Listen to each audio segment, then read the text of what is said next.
It's been the biggest news in European football. Timo Werner potentially moving from RB Leipzig to Chelsea. But Craig, I know you're going to love this. In this space, we only really care about how that affects the young American Christian Pulisic. Herc, I'm going to start with you. When you first saw the news, Timo Werner going to Chelsea, was your first reaction good news or bad news for Pulisic? It was good news. It was thank God it wasn't Jadon Sancho, because that would have been something else, right? That would have been ironic that, again, Jadon Sancho would come in and contend for his spot and probably end up taking it. I think Timo Werner is a great addition to Chelsea. I don't think he'll impact Christian Pulisic maybe as much as others will. I actually think Christian Pulisic's going to be fine as long as he can stay healthy. He's had that lingering injury in that groin area. As long as he can stay healthy, stay on the field, I think he's going to be an important player for Chelsea. Timo Werner is a fantastic player. Doesn't matter if you play him as a 9 or if you play him in either flank. He's got the ability to be dangerous anywhere he steps on the field. He's that type of player. I think with Timo Werner, Christian Pulisic is part of that plan. He's part of that dynamic trio, if you will, going forward. I don't think anybody is moving Christian Pulisic. Not with Willian leaving, not with Pedro leaving, not with just Timo Werner joining. As long as he's healthy, I think Christian Pulisic is going to play. Craig, with Timo Werner's potential arrival at Stamford Bridge, who should be more worried about their minutes, Tammy Abraham or Christian Pulisic? Tammy Abraham for sure, because he's a direct replacement, even though he's a different type of player. Of course, Tammy Abraham is a big, physical, young guy who's learning the ropes. Timo Werner's a very mobile, pacey, hard-working, good movement, flexible kind of guy.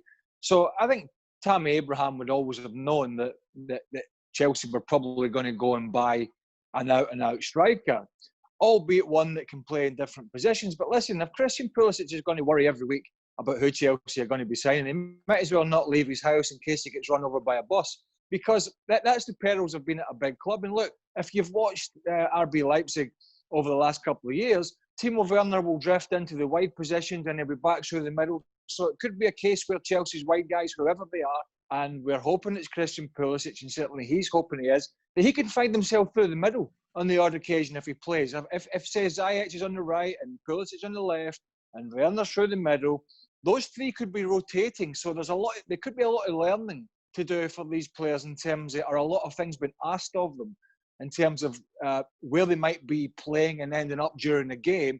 And I think that's what Frank Lampard wants. He wants that flexibility within his front three, and that's what Timo Werner gives him. On the other hand, if he wants a physical presence, currently at the moment he's got Giroud, but we know he's got Tammy Abraham, who's going to be longer term. Herc, we've seen Christian Pulisic used a lot, not just at Chelsea, at Dortmund too, out wide. Yet with the national team, we've seen him in a central role. Do you think he's got a better shot getting in this Chelsea team centrally as they continue to load up on players wide? Well, I don't know about we've seen him a lot for the U.S. men's national team in a central role. I think you've seen him in that wide playmaking role, and naturally he drifts in. His natural tendencies are to come inside. I think he's best suited outside because he doesn't limit himself to the amount of space he has. And what I mean by that is when you're outside, you have the ability to cut inside and kind of fool that defender, but you still have in him a player who has the pace and the ability within tight spaces to take somebody on one-on-one on the outside. I don't think it matters, honestly. I'm firm with this. Christian Pulisic is healthy. He's going to play. I think he's proven in the little amount of time that we've seen him that when he's healthy, he can be a very productive player. And I agree with Craig.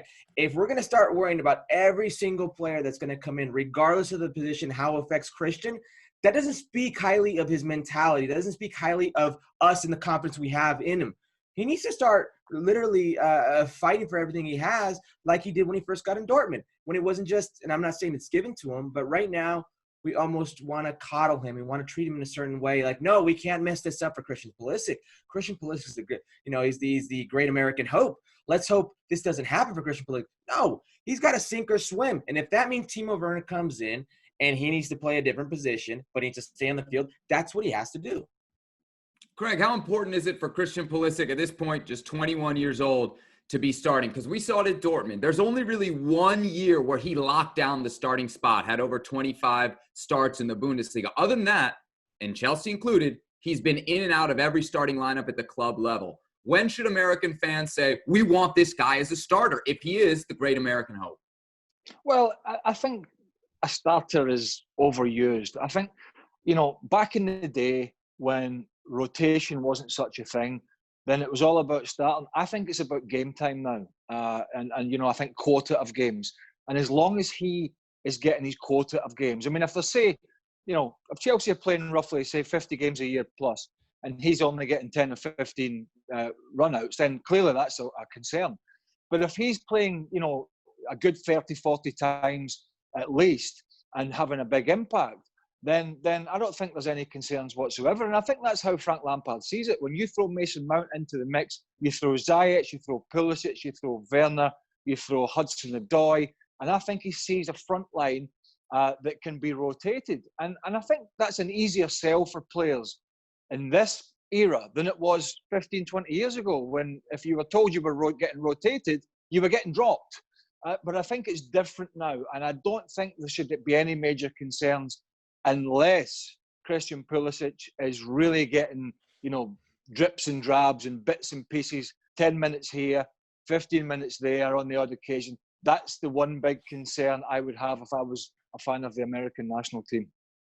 Herc, if not now, when? When is it too late for Pulisic to be a starter? I mean, I think Craig explained it beautifully right there. What is a starter today? I think he needs to get his minutes. He needs to be in important matches. He's at the perfect time, perfect stage in his career when he needs to prove he can be that player. He's no longer a prospect. Listen, you're not gonna spend $70+ million on a transfer or somebody you hope can be something one day. Well, you hope you get a finished product already. And if that's the case, Christian Pulisic needs to be playing in these meaningful games. So it doesn't matter about when he starts these games. It's about what kind of games he's playing and how productive he can be in said games. Listen, the Premier League is the best league in the world. He's got a lot of competition. There are a lot of cups. There are a lot of different formats they play. Him not playing or starting in our so-called 11 isn't really an issue for me. It's how productive and how good he can be in the very important games. When the lights are on, when everybody's watching, when we expect Chelsea to be at their best, is he in that 11? What we should remember just briefly, Sebi, is there's no sentiment here from Chelsea and Frank Lampard. This is big boys' rules. We've talked about that before. It's sink or swim for everybody, including the manager, because it's Champions League football. It's chasing down Liverpool. It's chasing down Man City. It's being in with the big boys in Europe. And what we should remember, and this is one of the downsides for Pulisic, where he's not going to be getting curried any favours, is that Frank Lampard didn't sign him. Right? He was a signing by the regime, and I don't even think it was by Maurizio Sarri before him. It went above his head to the sidekick of Roman Abramovich.